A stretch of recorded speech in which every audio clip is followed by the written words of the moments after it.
사순절 두 번째 주일 예배로 드려지는데요. 오늘 또 십자가 설교로 십자가 여행을 하고자 합니다. 기독교 신앙에 있어 십자가의 영성은 대단히 중요합니다. 십자가 없는 기독교는 상상할 수도 없을 만큼의 소중한 가치입니다. 기독교 신앙에 십자가의 영성이 없다면 기독교 신앙은 다른 종교와 다를 바 없어질 것입니다. 사랑하는 성도님들에게 있어 십자가는 어떤 의미입니까? 고린도전서 1장 18절은 그렇게 말씀하셨죠. 십자가의 도가 멸망하는 자들에게는 미련한 것이지만 구원을 받는 우리에게는 하나님의 능력이 된다고 말입니다. 이 말씀을 근거로 지난주에 이렇게 말씀을 드렸은데 생각이 나실 줄 압니다. 십자가의 영성이 당겨지면서 성경 말씀은 글이 아니라 길이 되고, 십자가의 영성이 담겨지면서 성경 말씀은 사상이 아니라 진리가 되고, 십자가의 영성이 담겨지면서 성경 말씀은 지식이 아니라 생명이 되니 바로 영원한 생명으로 보여지는 것입니다. 십자가의 영성을 담아내지 못한 종교인에게 참 은혜가 아닙니다. 성경 말씀에만이 아니라 우리네 삶에도 십자가의 영성이 담겨져 있다면 축복입니다. 왜냐하면 십자가의 영성 안에서 나와 세상은 간 곳 없고 구속한 주가 보이니까요. 십자가의 영성 안에서 내가 사는 것은 내가 사는 것이 아니요 내 안에 그리스도께서 사신 것이 되니 말입니다. 십자가의 영성이 당겨지면서 말씀이 길이 되고, 말씀이 진리가 되고, 말씀이 생명이 되는 것처럼 내 삶에 십자가의 영성이 담겨지면서 죄인인데 죄인이 아니게 되고, 의인이 아닌데 의인이 되어 있고, 땅에 사는데 하늘을 사는 자가 되어 있고, 십자가의 영성이 담겨지면서 언제인가 맞이할 죽음도 마지막이 아니게 됩니다. 오늘 말씀의 주제는 십자가와 용서입니다. 말씀의 십자가의 영성이 담겨져야 하는 것처럼, 우리네 삶의 십자가의 영성이 담겨져야 하는 것처럼 용서에도 십자가의 영성이 담겨져야 한다는 것입니다. 사람이 사람과 함께 공동체를 형성하여 삶을 살아내는 데 있어 용서 없이 살아갈 수 있을까? 우리 주님께서 너희는 이렇게 기도하라, 주님 가르쳐 주신 기도로 기도의 모범을 주실 때 인간의 3대 필요를 구하게 하셨습니다. 오늘 우리에게 일용할 양식을 주옵시고, 양식의 문제, 우리가 우리 죄를 사하여 준 것처럼 우리 죄를 사하여 주옵시고, 용서의 문제, 우리를 시험에 들게 하지 마옵시고, 보호의 문제, 양식, 보호, 용서, 보호는 인간의 3대 필요입니다. 쉽게 표현하면 어제 양식을 먹었다 해서 오늘 안 먹어도 되는 게 아닙니다. 날마다의 양식인 것처럼 그렇게 복음적 그리스도인은 용서를 구하며 용서를 하며 삶을 살아내는 것이라고 말입니다. 연인의 사랑과 결혼하여 가족이 되면 가족으로서 사랑하는 것이 다른 점이 있다면 무엇일까? 연인들의 사랑은 삶이 없는 사랑입니다. 가족 사랑이 힘든 이유는 삶이 담겨 있기 때문입니다. 그 삶의 절대 필요가 무엇입니까? 용서입니다.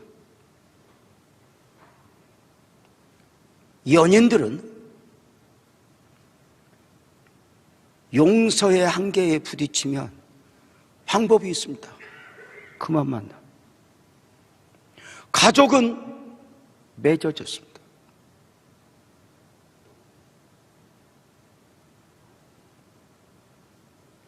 용서하지 않고 용서를 받지 않고 삶을 살아낼 수는 없습니다.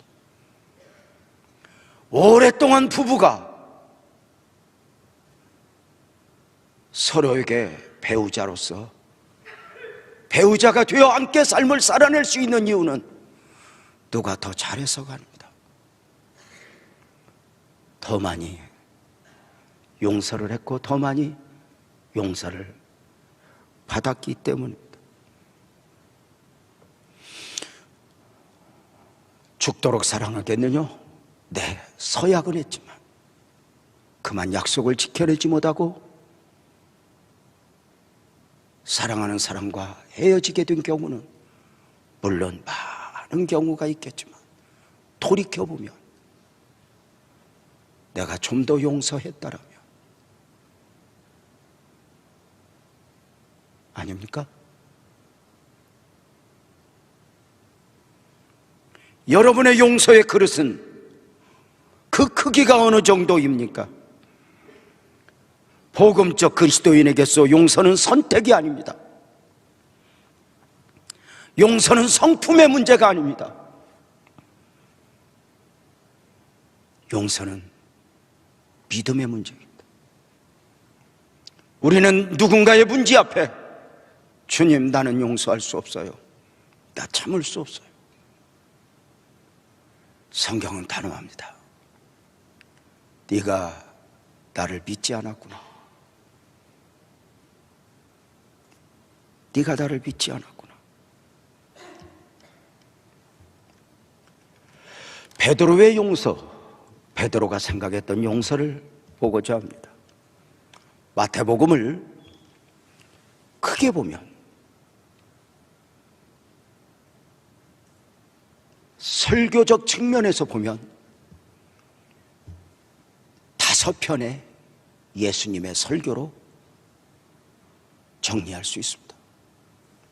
그 처음 설교가 마태복음 5장부터 7장까지 기록되어 있는 산상수훈의 설교이고, 두 번째 설교는 마태복음 10장에 기록되어 있는 예수님 제자도에 대한 설교이고, 세 번째 설교는 마태복음 13장에 기록되어 있는 천국 비유 설교이니 바로 그 설교 가운데 대표적으로 씨 뿌리는 비유를 아실 줄 압니다. 천국은 이렇게 시작하죠.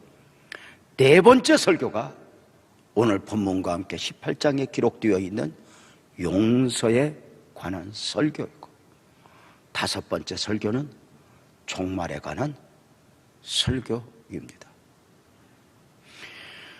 오늘 본문은 네 번째 설교, 용서의 설교를 주님이 하실 때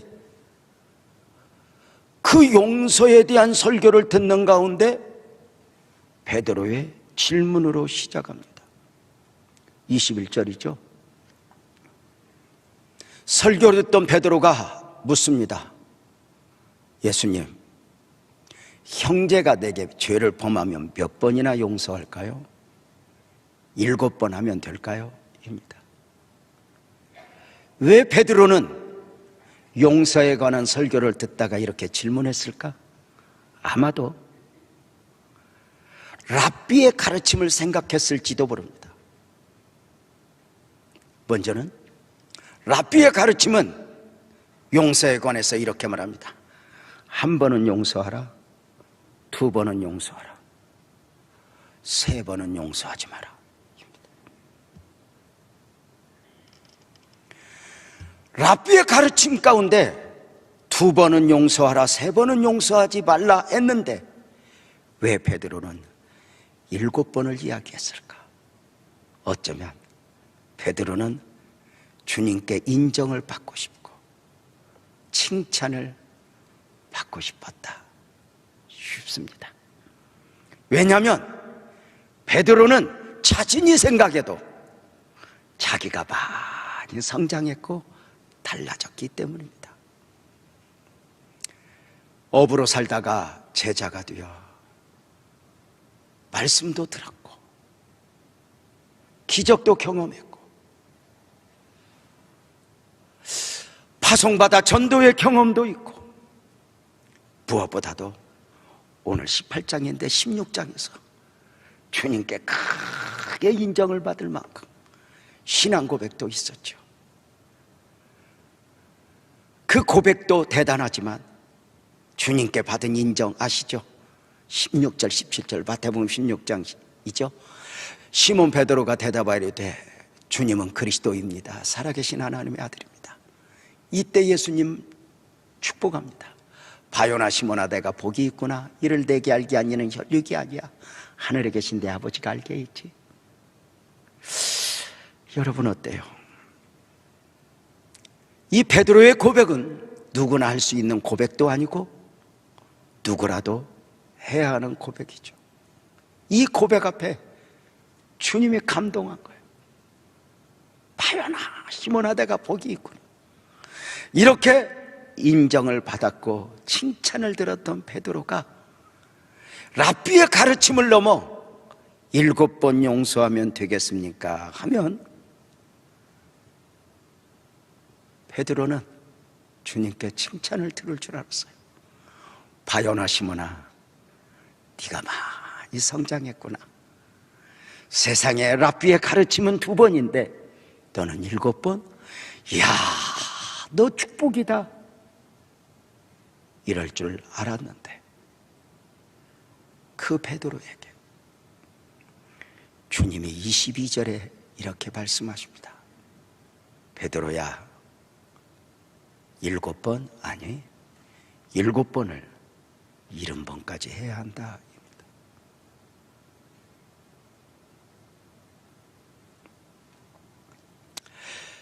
7번을 70번 숫자의 개념이 아니죠. 끝까지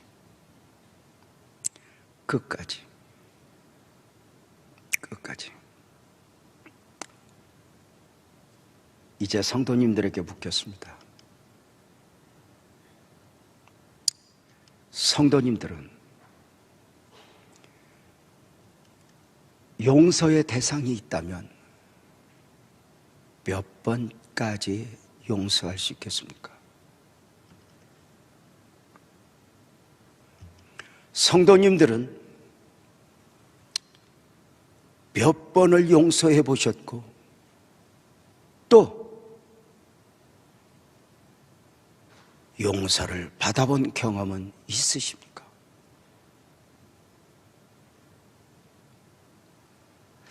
아니, 지금도 용서의 문제 앞에 짐이 되어 용서를 해야 하든지 받아야 되든지 그 짐에 눌려 살아가고 계신 분은 없으십니까? 혹시 70번씩 7번을 7번씩 70번을 용서하라? 이 설교 앞에 여러분들이 이렇게 질문을 하신다면 나는 못해요. 목사님 하실 수 있어요? 목사님 하실 수 있어서 설교하는 거예요? 저도 못합니다. 그래서 십자가가 필요합니다. 그래서 십자가의 영성을 품는 것입니다. 7번까지 베드로의 용서가 대단하지만 그 용서가 인정을 받지 못했던 이유가 무엇입니까? 그 용서에 십자가가 담겨 있지 않기 때문입니다. 자신의 생각입니다. 아버지로부터 받은 생각이 아닙니다. 베드로가 인정받았던 신앙 고백은 베드로의 생각으로 한 게 아닙니다. 아버지로부터 받은 것입니다.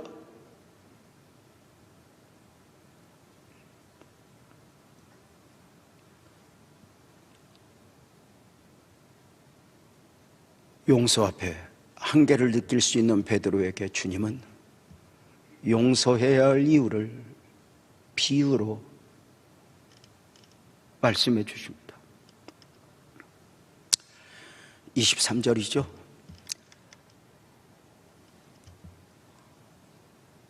일곱 번을 70번씩 용서하라 말씀하신 후에 천국은 그 종들과 결산하려 하던 어떤 임금과 같단다 하면서 시작이 됩니다. 1만 달란트의 빚을 진 사람이 어떤 임금 앞에 끌려오게 되었습니다. 이 사람은 갚을 것이 없었고 또 1만 달란트는 그 어떤 사람도 갚을 수 있는 액수가 아닙니다. 1만 달란트를 오늘로 환산하면 1만 달란트인데 한 달란트는 6천 데나리온입니다. 1만 달란트는 데나리온으로 환산을 하면 6천만 데나리온입니다. 한 데나리온은 노동자 하루 품삯입니다.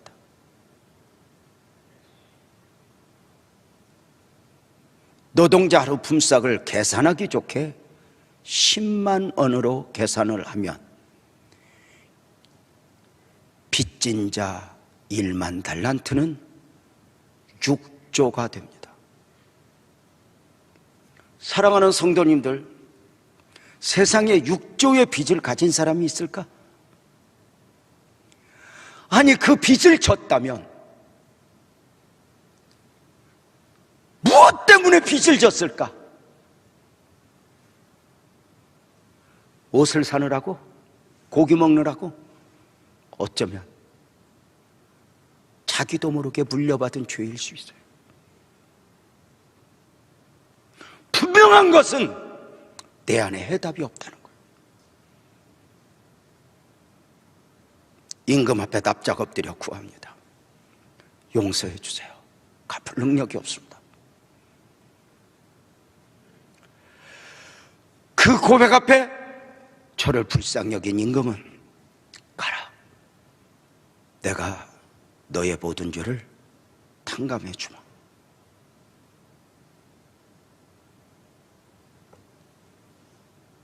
그는 태어나서 처음으로 모든 빚에서 자유한 자가 됩니다. 그렇게 자유의 삶을 살아가는 가운데 어느 날 길에서 한 사람을 만나게 되니 그는 자신에게 100데나리온의 빚을 진 사람입니다. 100데나리온은 1000만 원 정도 되는 금액입니다. 자신이 6조를 탕감받고 대상에게 지금 1000만 원을 받아야 하는데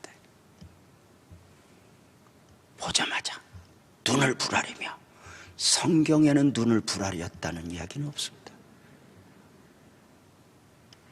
그러나 부라리며 멱살을 잡습니다. 갚어. 너 그동안 어디 도망 다녔어? 1000만 원의 빚을 진 사람의 납작 엎드려 구합니다. 용서해 주세요. 지금은 힘이 없지만 갚도록 하겠습니다. 안 돼. 너 갚을 때까지 너 감옥에 있어. 그리고 감옥에 쳐 넣어버립니다. 문제는 이 소식이 임금에게 들린 것입니다. 무엇이라고? 그 악한 종을 불러라. 그리고 말씀하십니다. 내가 너에게 1만 달란트의 빚을 탕감해 주었는데 네가 100데나리온의 빚을 진 사람을 옥에 가두었어? 그리고 진노하시니 오늘 본문 32절에서 34절까지입니다. 이에 주인이 그를 불러다가 말하되 악한 종아, 내가 빌기에 내가 내 빚을 전부 탕감하여 주었거늘 내가 너를 불쌍히 여김과 같이 너도 내 동료를 불쌍히 여김이 마땅하지 아니하냐하고 주인이 노하여 그 빚을 다 갚도록 그를 옥졸들에게 넘기니라. 사랑하는 여러분, 그가 1만 달란트의 빚을 몸을 판들 자식을 판들 갚을 수 있어? 없어요. 영원히 옥에 있어야죠. 이 말씀과 함께 우리 주님이 결론으로 주신 말씀이 35절이죠. 너희가 각각 마음으로부터 형제를 용서하지 아니하면 나의 하늘 아버지께서도 너희에게 이와 같이 하시리라. 용서하라. 어떻게? 7번을 70번까지. 이 비유를 통해서 배우는 용서의 원리가 무엇입니까? 그 처음은 가장 큰 용서의 은혜를 입은 사람은 바로 나라는 거예요. 어느 정도의 용서, 갚을 수 없는 용서의 은혜입니다. 사랑하는 여러분, 우리 모두는 1만 달란트의 빚에서 자유한 자입니다. 살면서 지었지만 물려받은 죄까지 다 자유했으니 그것은 무엇으로도 갚을 수 없는 금액이었습니다. 우리가 받은 용서의 크기와 범위입니다. 사랑하는 성도님들, 용서에 대한 깊은 감격은 있어 보셨습니까? 음식에 맛이 있는 것처럼 기독교 신앙에도 맛이 있다 합니다. 여러분, 음식을 먹을 때 맛을 알고 먹는 사람이 건강해요? 맛을 모르고 먹는 사람이 건강해요? 많이 먹는 사람이 건강합니다. 근데 이렇게 물어볼까요? 누가 행복해요? 맛을 알고 먹는 사람입니다. 참 감사한 것 중에 하나는 대부분 재벌들은 입맛이 없다네. 우리는 좀 부족하지만 어쩜 그렇게 먹는 것마다 맛있을까? 하여튼 뭐 둘 중에 하나 선택을 하면 입맛이 낫지 않아? 자, 음식에 맛이 있다. 그런데 맛을 알고 먹으면 행복하다. 신앙생활도 똑같습니다. 그저 나는 기독교 신앙의 맛을 느껴보았는가?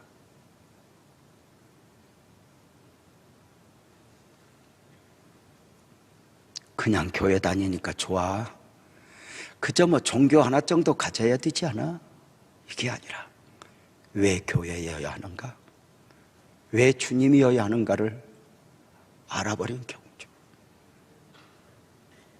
성도님들, 신앙생활의 맛은 언제 알아요? 이렇게 말해요.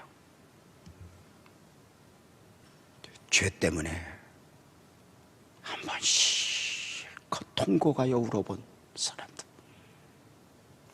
주님을 믿고 주님 앞에서 남편이 힘들게 해서, 배우자가 힘들게 해서, 자식이 힘들게 해서, 사업장에 어려움이 와서, 몸에 병이 와서 통곡하고 우는 것 이상으로 어느 날 남편의 문제, 배우자의 문제, 자식의 문제, 사업장의 문제를 가지고 주님 나 좀 도와줘요 통곡하고 울다가 기도에 깊이 들어가면서 어느 순간 주님의 영광의 광채 앞에서 내가 보이는 거예요. 어느 순간 주님 내가 죄인입니다. 죄 때문에 통곡하며 울어버려. 이 맛을 알면 신앙의 색깔은 달라지죠. 사람을 대하는 태도도 달라지죠. 예배하는 태도도 달라지죠. 어느 날 바울이 이 맛을 알았어요. 같은 하나님이었지만 이 맛을 알고 바라보는 하나님은 달랐어요. 그 은혜 안에서 살던 바울이 로마서 5장 20절에서 이렇게 고백해요. 죄가 더한 곳에 은혜가 더욱 넘쳤다. 이 말씀은 은혜를 받기 위해 죄를 더 지으라는 말도 아니고, 과거에 죄를 더 많이 지은 사람이 큰 은혜를 받는 날도 아니요. 이 말씀의 뜻은 간단해요. 내가 죄인이라고 느끼는 만큼 비례해서 용서의 은혜가 있다는 거예요. 내가 죄를 지어서 큰 죄인이 아니라 내가 죄인이라고 느끼는 만큼, 내가 그리스도 안에서 죄인이라고 느끼는 만큼 용서의 은혜를 필요로 하며 죄가 더한 곳에 은혜가 더욱 넘친다. 이 사고 안에서 바울 사도의 또 하나의 고백이 있죠. 디모데전서 1장 15절을 통한 고백이니 나는 죄인 중에 교수입니다. 이렇게 고백해요. 나는 죄인 중에 교수라. 이 고백은 뭐예요? 이 세상 모든 사람들 가운데 가장 큰 죄인은 나다 입니다. 나보다 더 큰 죄인은 없어. 사도 바울이 온 인류 가운데 자기 자신을 가장 큰 죄인으로 고백했던 이유는 뭘까요? 스데반을 죽이는 데 앞장섰기 때문에? 많은 사람들을 핍박했기 때문에? 아니요.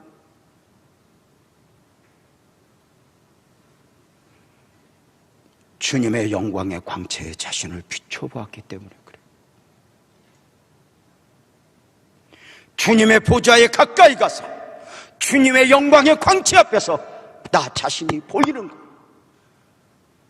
오늘 우리는 나는 병들었어요, 나는 가난해요, 나는 물질적 자식이 힘들어요 하고 주님 앞에 왔는데 어느 순간 이 문제보다 나 자신을 보면서, 여러분은 어떤 경험이 있어요? 청년 시절 인격적으로 이 주의 은혜를 경험하면서 저는 석 달 동안을 잠을 못 자고 울고 다녔던 기억이 있어요. 나 같은 죄인이 용서함 받아서 주 앞에 옳다함 받음은, 많이 울었죠. 사랑하는 여러분, 어떤 사람이 큰 죄인이 되는 것입니까? 큰 죄를 지은 사람이 아닙니다. 큰 죄를 지었기에 큰 죄인으로 느끼는 것이 아닙니다. 나 자신을 죄인 중에 교서라 큰 죄인이라 느끼는 사람은 주님 앞에 가까이 가 있는 사람입니다. 주님의 영광의 광채 앞에 자신을 비추는 사람입니다. 사람 앞에서가 아니라 주님 앞에서 나를 보는 사람입니다. 여러분 아시죠? 성경 속으로 들어가 보십시오. 예수 안에 예수를 만난 사람들, 기적을 일으키는 예수 말고 예수 안에 예수를 만난 사람들의 첫 번째 고백은 주여 나를 떠나소서 나는 죄인입니다.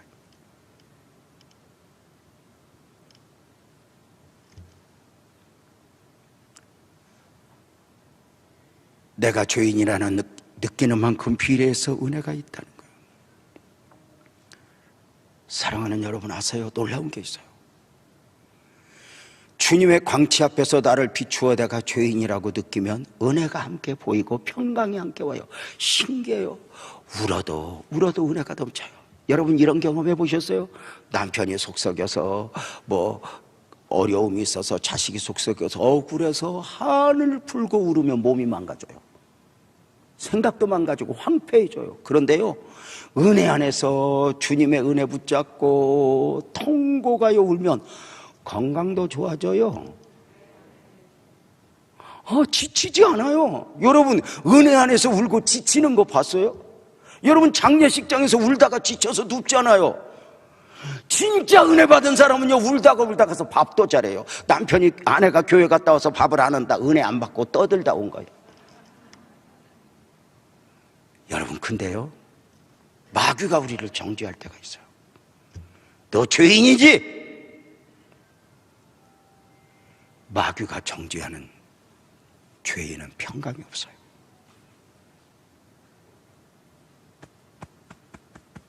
두려움이 있어요. 염려가 있어요.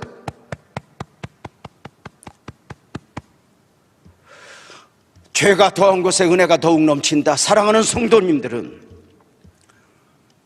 어느 정도 죄인이어 보셨습니까? 어느 정도 죄인이라는 사실을 인정하십니까? 우리는 어느 순간부터 참신앙은 주님 앞에서 나여야 하는데, 주님 앞에서보다는 은혜가 떨어지면 상대 앞에서의 나의 의를 구합니다. 내가 저 사람보다 의인이라는 거예요. 내가 저 사람보다는 착하다는 거예요. 그래서 우리는 어느 날부터인가 상대적 의, 자격 있는 자가 되는 거예요. 여러분, 은혜라는 말이 무슨 말이에요? 신학적으로 자격 없는 자에게 베풀어지는 호유예요. 은혜는 물과 같아서 낮은 곳을 흘러요. 내가 죄인이다, 내가 부족합니다, 나를 내려놓으면 은혜가 와요. 그러나 어느 날부터인가 상대적 의에 사로잡혀서 누군가를 판단하고 정죄하며, 하나님 저 사람 문제 있는 사람이잖아요. 맞아요. 말은 맞는데 은혜는 없어요. 은혜는 없어요. 우리는 어느 날부터인가 예배하러 오면 내 죄를 가지고 와야 되는데 남의 죄를 묵상해요. 남의 죄를 가지고 와요. 내가 제물이 되어 드려져야 하는데 오늘 앉아 예배하면서도 누군가의 죄를 묵상해요. 그거 아니잖아요. 여러분 어때요? 바울 사도는 죄인 중에 교수라, 세상에서 가장 큰 죄인은 나라고 고백을 했어요. 그만큼 은혜를 누렸어요. 여러분은 어느 정도 죄인이에요? 마스크를 쓰고 있지만 옆 사람을 한번 보세요. 누가 그 사람이 더 큰 죄진 것 같아? 내가 더 큰 죄진 것 같아? 사람들은요 종종 아이고 대한민국이 남한같이 살아보라 그래. 자신 있어요?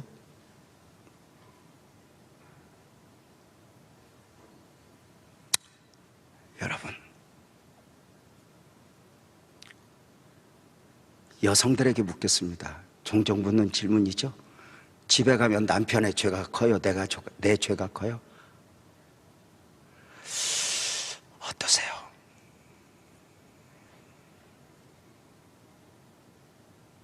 많은 여성분들은 그런 생각을 해요. 원래 우리 집은 나만 생각하면 하나님이 물 붓듯이 복을 줘야 되는데 이 복이 오다 꼭 저 남편 때문에 걸린다고. 우리 집은 남편만 회개하면 문제가 없어진다고. 주여, 저 왼수. 그럴까? 그럴까? 사랑하는 여러분, 혹시 용서하지 못하는 경우가 그런 경우 아닐까? 그가 더 큰 잘못을 해서가 아니라 어느 날부터인가 자존심, 죄성, 용서의 폭이 좁아진 것이라고. 종종 이런 질문을 해요.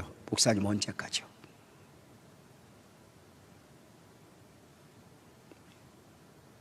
일곱 번씩 70번 못해요. 그래서 또 십자가를 붙드는 거죠.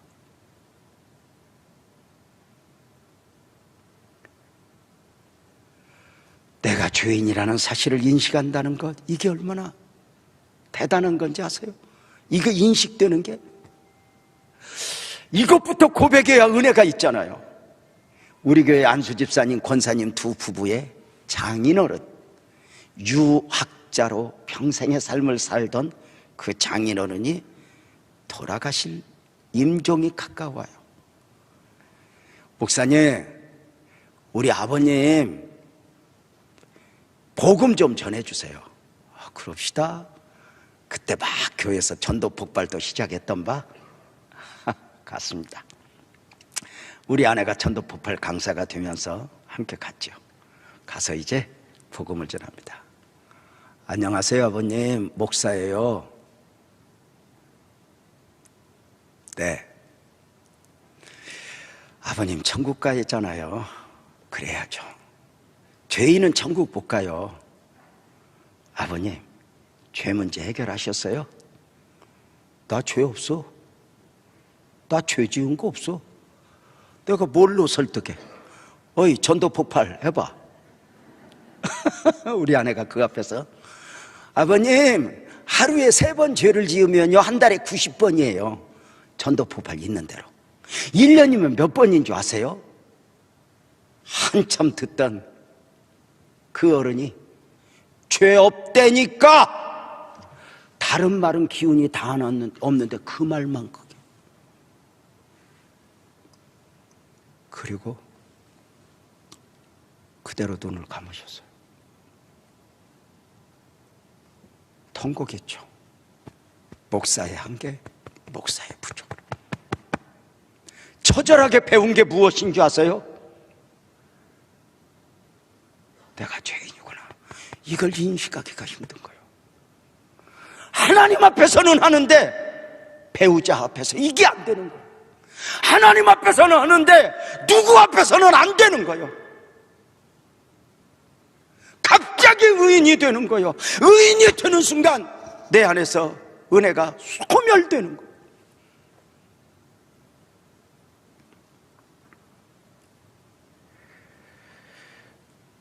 죄인인가? 비유에서 보여지는 용서의 두 번째 원리는 우리가 용서를 받았기에 이 용서를 다른 사람에게 흘러보내는 것이죠.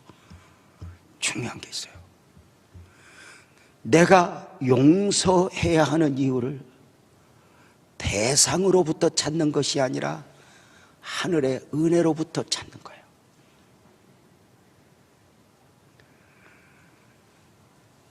너 하는 거 보아서, 이게 아니라 내가 이번만 참을 거야, 이게 아니라 내 용서의 이유가 그가 어떻게 하는 거 보아서가 아니라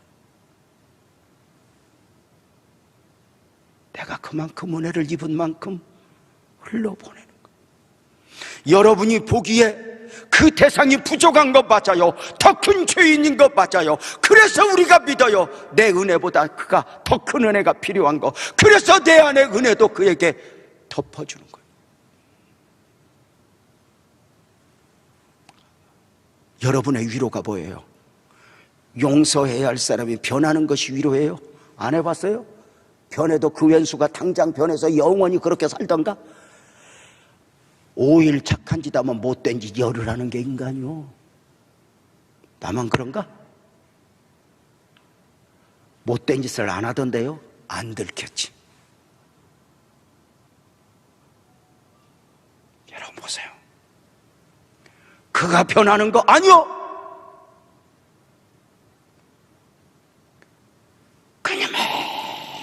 끊임없이 용서. 용서의 이유를 어디에서 찾아? 대상이 아니야. 내가 받은 은혜. 용서의 만족을 어디에서 찾아? 대상이 아니요. 그가 변하는 거 아니요. 변했나 싶으면 또, 이게 인생 아니에요? 나도 목사인데 내가 변했나 싶으면 또 구렁텅이에 들어가 있는 나를 내가 보니까요. 그래서 끝까지 십자가의 은혜가 필요한 거예요. 주님 여기까지네요. 십자가의 은혜. 비유에서 보여지는 용서의 세 번째 이유는, 용서는 순종이에요. 아세요? 선택이 아니에요. 성품도 아니에요. 순종이에요. 여러분, 헌금도 잘하고 봉사도 잘하고 구제도 잘했는데 용서하지 않은 순종, 이것도 하나님이 원하시는 게 아니에요. 요나가 그랬죠. 선지자로서 모든 곳은 용서했지만 니느웨 용서하지 못하여 부딪혔죠. 탕자의 형의 문제가 뭐였죠? 탕자의 비유의 형의 문제가 집을 나간 적도 없고 아버지 속을 썩인 적도 없을 정도로 죽도록 충성했지만 그는 초대받지 못한 아들이 되어 있죠. 왜요? 동생을 용서하지 않은 거예요. 그 용서의 자리에 그가 없는 거예요. 용서의 자리에 초대받지 못한 아들. 용서의 기준이 뭐죠? 사도는 골로새서 3장 13절을 통해서 그렇게 말했어요. 주께서 너희를 용서하신 것 같이 너희도. 용서의 이유 네 번째를 말씀을 드릴 텐데 이 부분에서 아멘을 크게 했으면 좋겠어요. 용서는 대상을 위한 것이 아니라, 아멘 합시다, 나를 위한 것.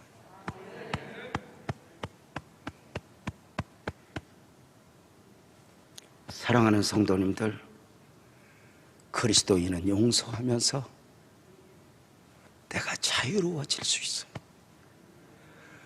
대부분 만나보면 나는 상처가 있어요. 그래요. 상처가 뭐예요?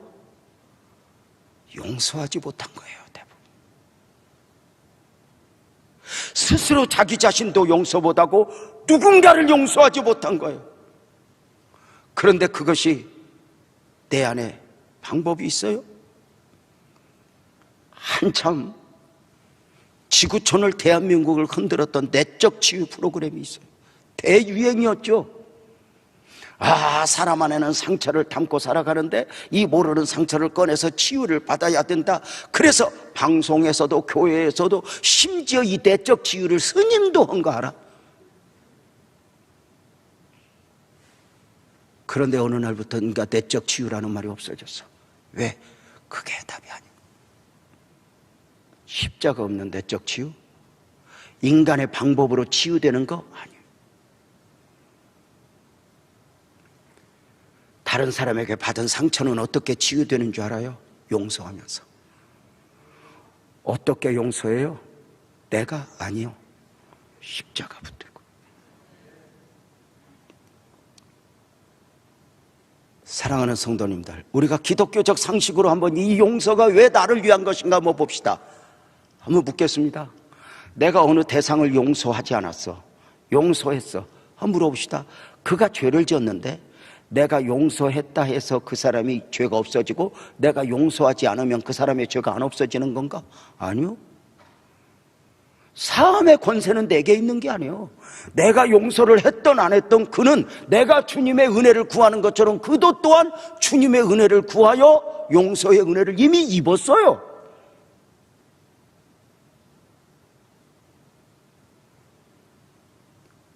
다만 울타리 안에 갇혀 있는 거예요. 용서는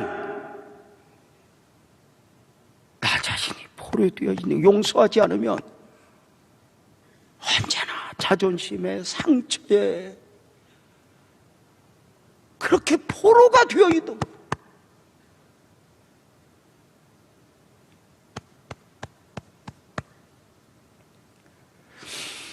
죄송하지만 상처를 많이 간직했다면 용서하지 않은 거예요. 물론 다른 대답도 있을 수 있겠죠. 용서했는가? 용서는 누구를 위해서? 나를 위해서. 나를 위해서. 이게 십자가의 용서예요.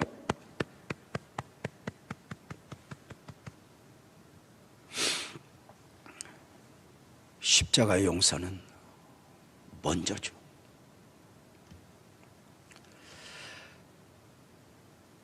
가정 공동체, 교회 공동체 안에서 서로의 충돌 가운데 내가 미안해요, 내가 잘못했어요, 먼저 용서를 구하는 사람은 누구여야 돼요? 잘못한 사람? 아니요. 먼저는 성숙한 사람. 왜 부모가 자식 앞에서 미안하다 그래요?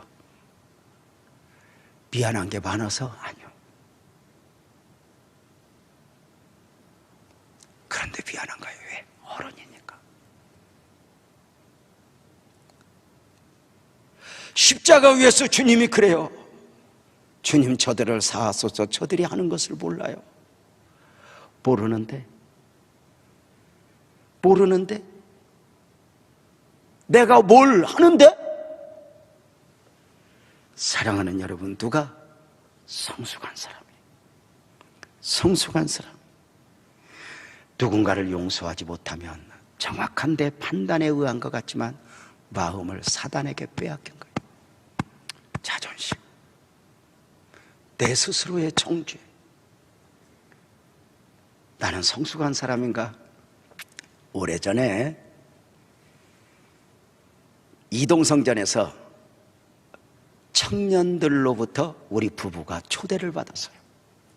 청년들 예배에 우리 부부가 초대되어 방송에서 하는 것처럼 우리를 의자에 앉게 하고 대담을 하는 거예요. 몇 가지 질문이 몇 개가 주어졌어요. 예배 오기 전에, 일주일 전에 목사님에게 6가지, 대여섯 가지 질문, 사모님에게 5가지 질문인데 시간 허락하는 대로 그 중에 몇 가지 질문할 테니까 준비해 오세요 하는데, 내 보이는 질문은 너무 거룩한 질문이고, 우리 아내에게 무엇을 청년들이 질문했는가 보니까 다른 건 다 잊어버렸어. 그 중에 하나가 딱 이거야. 지금도 생각나. 사모님, 목사님이 설교 때마다 사모님을 씹고, 사모님을 무시하고, 사모님을 짓밟는 것 같은데 사모님은 허허 웃고 여유가 있어지는 이유가 무엇입니까? 이 질문이야. 이 질문을 내가 어떻게 답할지 궁금한 거야. 내가 당황은 했지만 어떻게 답할까? 토요일 날 청년들과 만남을 가지는데 드디어 우리 아내에게 물어요. 사모님, 목사님이 설교 때마다 씹고 무시하고 업수이 여길 때 많은 것 같은데 사모님이 그렇게 허허 웃고 여유가 만만한 이유가 무엇입니까? 우리 아내 준비를 잘 해왔어. 2가지. 첫째, 자기가 착하대.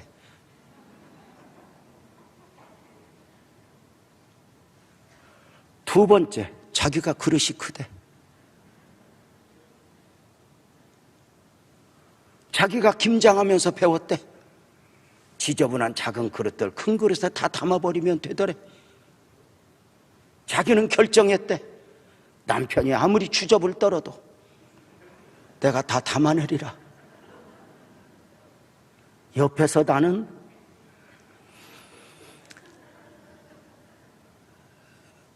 여러분 보세요.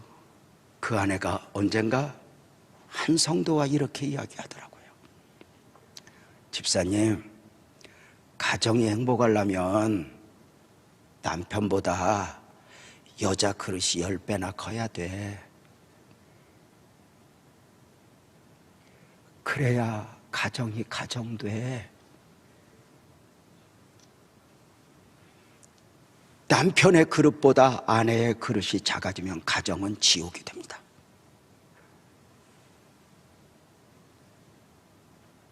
가정이 가정될 수 있는 이유는 여자가 품어야 합니다. 김예진 권사님이 이렇게 묻는 것 같아. 왜 여자만요? 너희 엄마 하와가 그랬으니까. 그런데 그게 원리인 것 같아요. 남편하고 20년 30년 사니까 남편이 변했나요? 아니요. 내 그릇을 키우는 거예요. 그 대상에게 위로를 받으면 지쳐요. 어느 정도 변했나 싶으면 또 그 짓하고 또 그 짓하고 할 수 아는 일이 그것밖에 못 하는데 말도 어쩌면 그렇게 해. 여러분 보세요.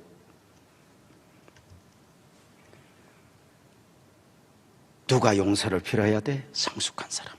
또 하나, 잘못한 사람과 잘못이 없는 사람 둘이 충돌이 일어나면 누가 용서를 빌어야 돼? 잘못이 없는 사람이에요. 이것이 공동체, 가정 공동체, 교회 공동체를 살리는 원리예요. 의의를 가지고 당신 잘못했지, 무릎 꿇어. 무릎 꿇으라니까. 잘못했다고. 아니, 잘못했다고 흔들 여기가 풀려. 그 정도에서 풀리면 잘못 없는 거야. 그거 감당할 수 없어. 십자가 붙들고. 우리는 가정을 지켜야 하는 대원칙 아래 내가 잘못이 없으면 여보 미안해, 내가 잘못했어. 근데 그가 지금은 몰라도 나중에 알아요. 우리 아내가 참아줬구나, 우리 배우자가 참아줬구나, 고맙구나. 그래서 용서를 저금하는 거죠. 용서를. 원래요.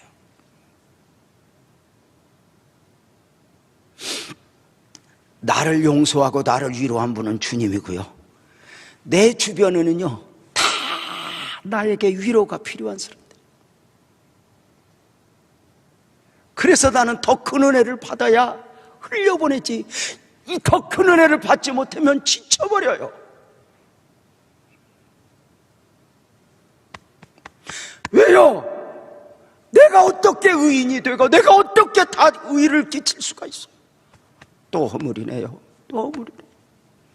장로님들 대하고 성도들 어떤 일 때문에 대하다가 딱 돌이키면 잘못한 것만 보여. 주님, 내가 또 말 실수했네. 주님, 내가 또 마음을 잘못 썼네.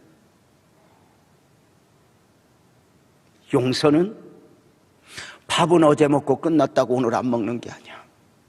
새끼밥 먹어야 하듯이 용서는 그렇게 늘 필요해요.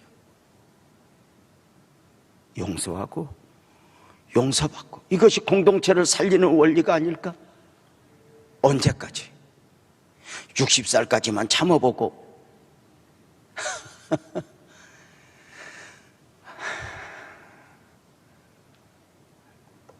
여러분, 아니요. 지난 금요일 날 설교를 하고 집에 갔는데 우리 아내가 걱정을 해요. 당신 오해하면, 성도들 설교 듣다 오해하면 뭐 어떡하려고 그래. 그런 말 잘 안는데 그래요. 내가 무슨 설교를 했냐면, 인생이 강건하면 인생이 70이요, 인생의 연수가 70이요, 강건하면 80이라는 말을 묵상을 하다 갑자기 깨달아지는 게 있는 거예요. 70이요 80이면 80에 죽는다는 말로 그동안 알고 있었거든. 근데 아닌 거야. 그래 깊이 묵상하면서 깨닫는 게, 80이 되면 죽는 게 아니라 인생이 70이 되면 자기를 남의 도움 없이 나를 지킬 수 있는 나이는 70까지야. 강건하면 80까지야. 그 80 넘으면 남의 도움 없이는 못 살아. 아니요. 돈을 아무리 많이 가진들, 아무리 산더미처럼 쌓아도 80 넘으면 내가 사는 게 아니야. 그때부터는 도움이 필요해. 제가 반짝 깨달아요. 내 의지로 걷고 내 의지로 다닐 수 있는 게 70 정도. 그 그 이상 다니면 부모가 다 걱정해, 자식이. 제가 깨달아지면서 제가 그렇게 설교했거든. 80이 넘으면 살아있어도 살아있는 것이 아닙니다. 그랬더니 당신 마음하고 달리 성도들 오해하면 어떡하려고 그래. 그래서 자기들이 더 잘할 거야. 안 그래요? 80 넘으면 나 괜찮아. 아무리 큰 소리 쳐도 큰 소리 친 만큼. 영원한 게 있어요? 영원한 게 있어요? 없어. 용서도 기회가 있어요. 임종할 때 눈을 감고 제일 후회하는 게 뭔 줄 알아요? 배우자 용서 못한 거, 자식 용서 못한 거. 저 많이 봤어요.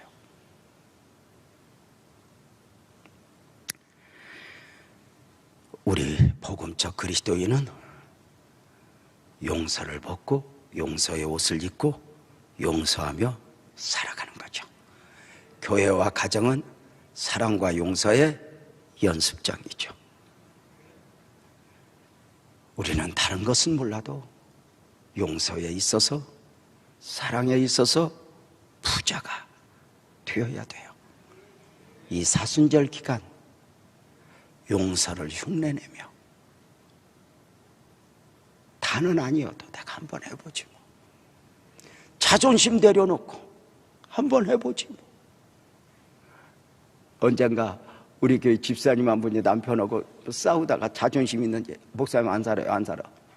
그만 살아라 그랬더니 목사님도 그렇게 말해요. 서로 그 어떻게 풀어야 되냐고요. 다른 거 없어. 남편 앉아있을 때 뒤에 가서 끌어안고 나 용서해줘 그러라고. 자존심이 뭐가 필요해요? 사순절 안 되면 주님의 보혈 십자가 붙들고, 그죠? 내가 그 은혜를 입었고 그도 그 은혜를 필요로 하냐.